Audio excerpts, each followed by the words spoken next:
So hi guys, so today we would like to explain on differentiation of 5-inch FPV drone and Sunwhoop FPV drone. So as you can see, a slight different in term of the physical looks. Yang mana this one more towards like freestyle racing drone, and this is more towards the cinematic kind of drones.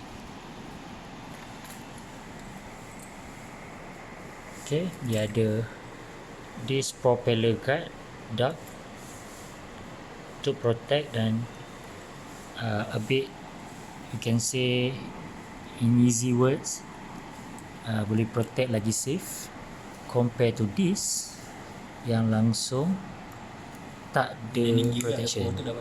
Okay, so this is the landing gear, so that bila landing on the hard surface taklah rosak.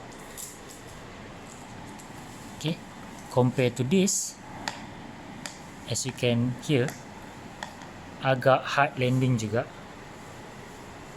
And this is the 3D printing punya end product yang dipasang di bawah this drone untuk absorb the impact masa dia landing. So this is one of the use of PPE 3D printing materials, dan drone Kajang together with 6807, we are assisting the frontliners by providing the face shield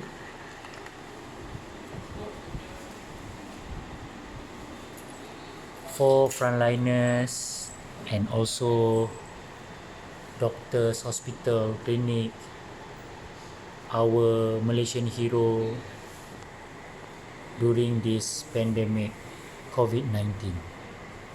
So together we combat COVID. 6807, Drone Kajang and 6807.com.my volunteers helping the community from hobby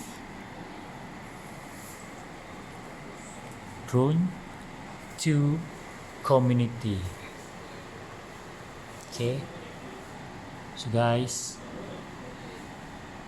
thank you very much for those who directly involved or indirectly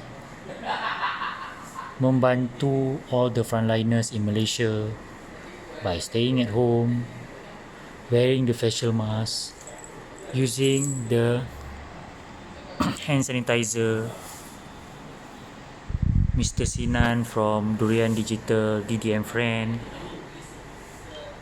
Dr. Ifat from University Science Islam Malaysia, Dr. Ibrahim, Brigade Negaraku, Encik Nizam, all the volunteers in 6807, Abang Lan, Sabah and Sarawak counterparts, semua orang yang involved with this project.